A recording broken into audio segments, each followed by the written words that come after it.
this video, we're going to be talking about how the enigmatic book, that is Oliver Queen, began writing itself. We're going to be looking at the billionaire family that started it all, and we're going to be looking at the defining moments that created Oliver Queen as we know him today. So without further ado, here is the full backstory behind the Queen family from Arrow. Let's dive straight into it, shall we? Where did it all start? The very beginning of the Queen family started with Oliver's father, Robert Allen Queen. He was one of the most influential, if not the most influential person in all of Star City. He founded Queen Consolidated and became a billionaire in his own right. And this is the company that started it all.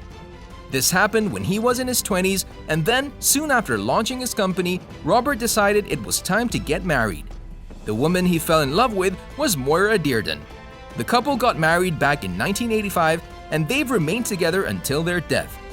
Now, we should point out that Robert wasn't the best father you can imagine.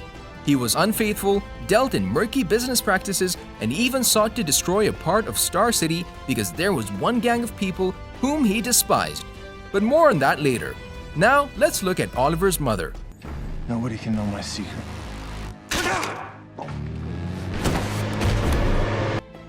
Moira Queen. The woman that fell in love with, married and continued loving Robert despite his obvious flaws was none other than Moira Queen.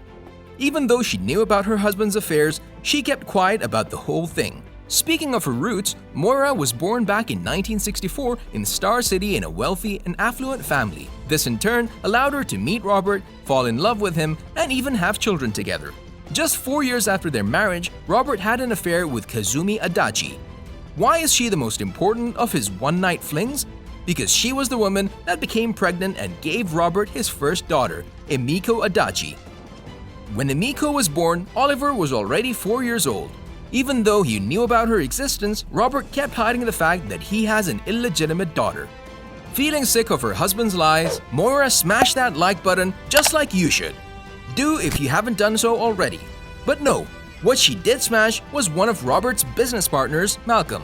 A few months in, Moira and Malcolm's affair led to the birth of Thea, Oliver's second stepsister on his maternal side. Moira kept her affair secret and she never admitted to having one. Robert knew about this, he knew that Thea wasn't his daughter, and yet he accepted her and loved her as his own child. When it came to their children, both of these parents were overprotective, and they would walk through fire if it would save their children. For example, this is just one of the things that Moira has said during the show. When it comes to your children, there is no action that is inconceivable. There is no decision that is impossible. You must do what you must to provide what they need.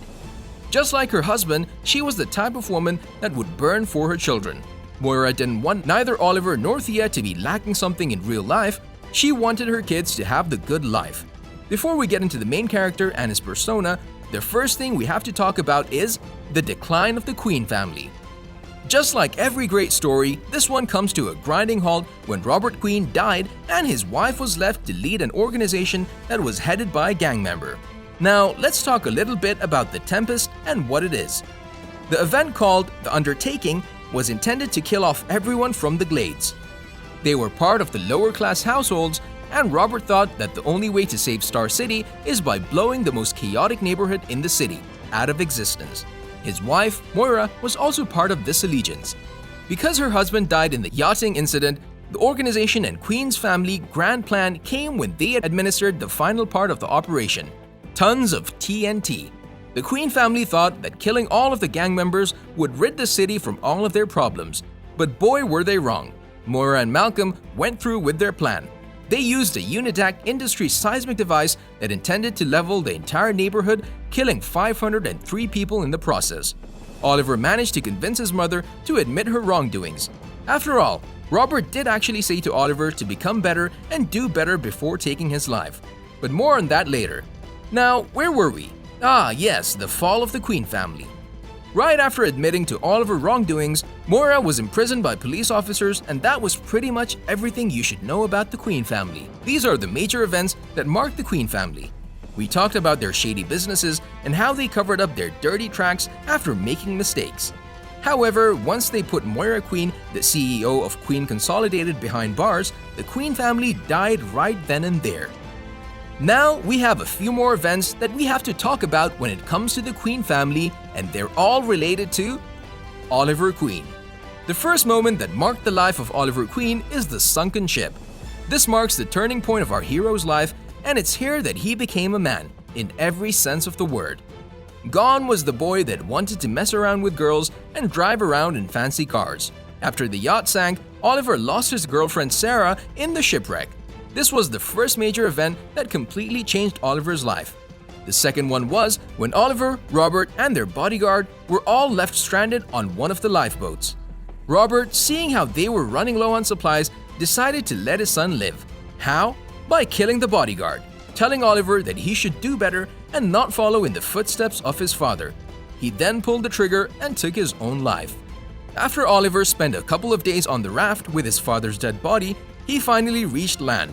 His resources were nearing depletion, but now he reached the island of Lian Yu. This was the second major turning point in Oliver's life.